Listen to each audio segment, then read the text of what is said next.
Hello everybody and welcome back to another Minecraft update video. Today's snapshot is 16w32a and it is the first snapshot of Minecraft 1.11. Now don't get your hopes up too high because there are no new blocks, no new mobs and no new features. I know that sounds a little bit crazy, but if you haven't heard the news, the guys over at Mojang have announced that they're holding off on showing new features until Minecon rolls around, which means that these first snapshots are about bug fixes, tweaks and changes, and that means in this video we're going to go over all of them.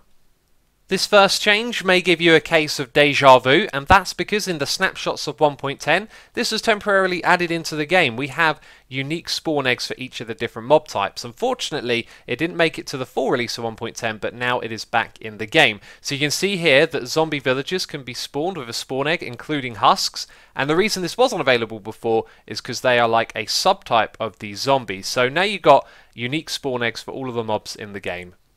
So the Guardian now has an Elder Guardian egg, the Skeleton has the Stray and Wither Skeleton, the Zombie has the Zombie Villager and Husk, and then the Horse has the Skeleton Horse, the Zombie Horse, the Mule and the Donkey. And just in case you're wondering, this is the Skeleton Horse, it isn't the 4 Horsemen trap. Still got to use a command to summon those guys in. So this change also applies to commands as well. If we go to the summon command, we can select a mob like a husk, as you can see here. Previously what you would have done is summoned a villager and then specified the villager type. So make things a lot easier to get those other mobs that you want to mess around with in creative mode. So if you were paying attention there, you may have noticed that the summon command uses the Minecraft prefix, and it's also no longer case sensitive, so we can type it like that if we really want to, and it will still summon in a husk. Now we're going to pay attention to these 2 blocks right here. We're going to press this button, then we're going to press that one over there, and we've got 2 blocks of andesite. Now this command might have been what you were expecting to see, but there is a new way to do this as well. These commands now support block states, and this is the block state over here. So you can see it says variant andesite, and that tells it to make the stone block an andesite block. Now this is more useful for more complicated things, so let's summon in a fence gate. What if we want this thing to be open and facing in another direction? That is no problem at all thanks to these block states. As you'll see right here, you can specify what direction it is facing and also if it's open or not. So this next tweak or change you might just call a feature, and if you do, it's probably the only feature we're going to have in this update. But anyway, we're going to summon in a creeper, and I'm not going to do this in survival because potions seem to be broken in survival at the moment. Obviously, that is a bug. We're going to throw that at this guy. It seems like he's got the regeneration potion effect. We're going to just do a few more just to be sure. We've also got that as well, but we're going to go into survival. Hopefully this guy will be interested in me. Let's give him a little love tap, let him blow up, and then you can see the lingering potion of the potion that was on the creeper has now been left where it exploded, which I think is a really cool little feature. So what happens when you sleep in a bed during the daytime? Well, you can't sleep in the bed, you get that message in chat, but now it'll appear just above your hotbar at the bottom. That's the same place where records used to appear, or still do actually. So yeah, nice little change there I think.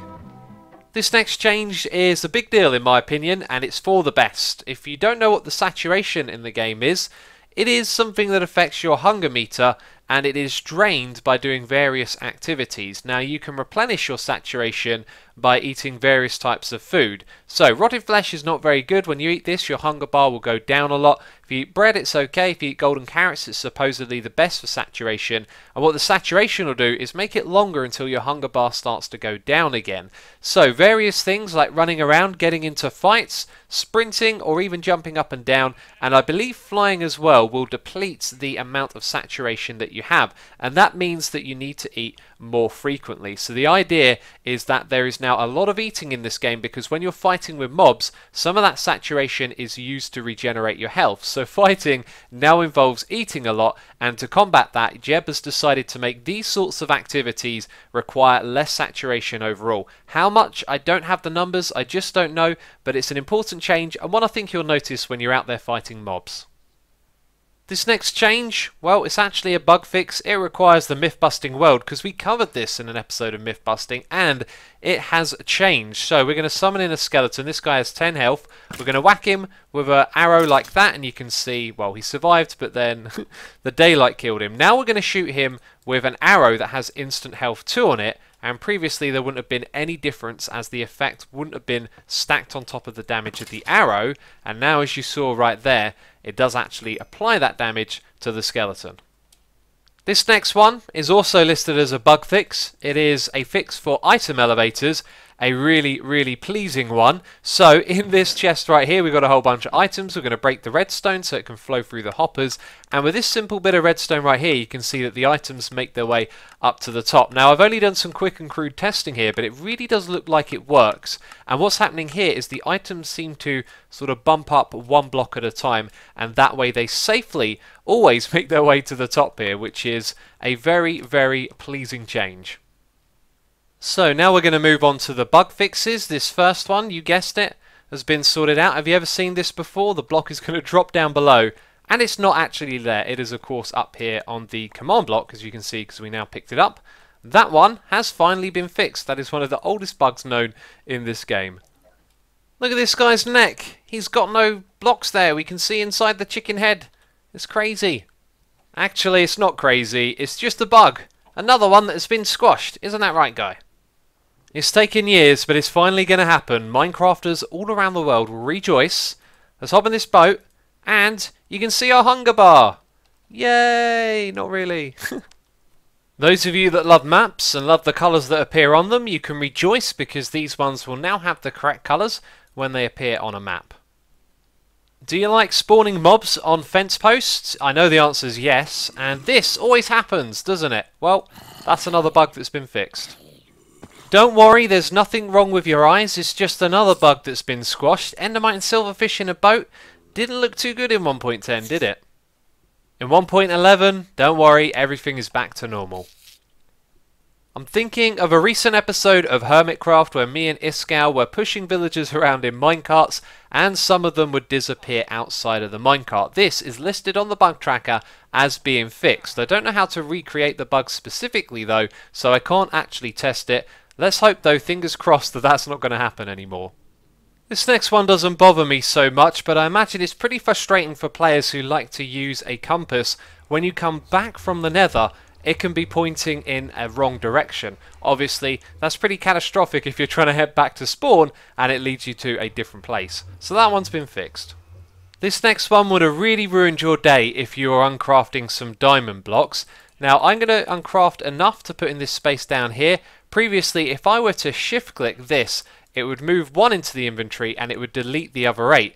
In this instance, because it's been fixed, it's now just going to throw the other 8 on the floor, which is good news for your diamonds.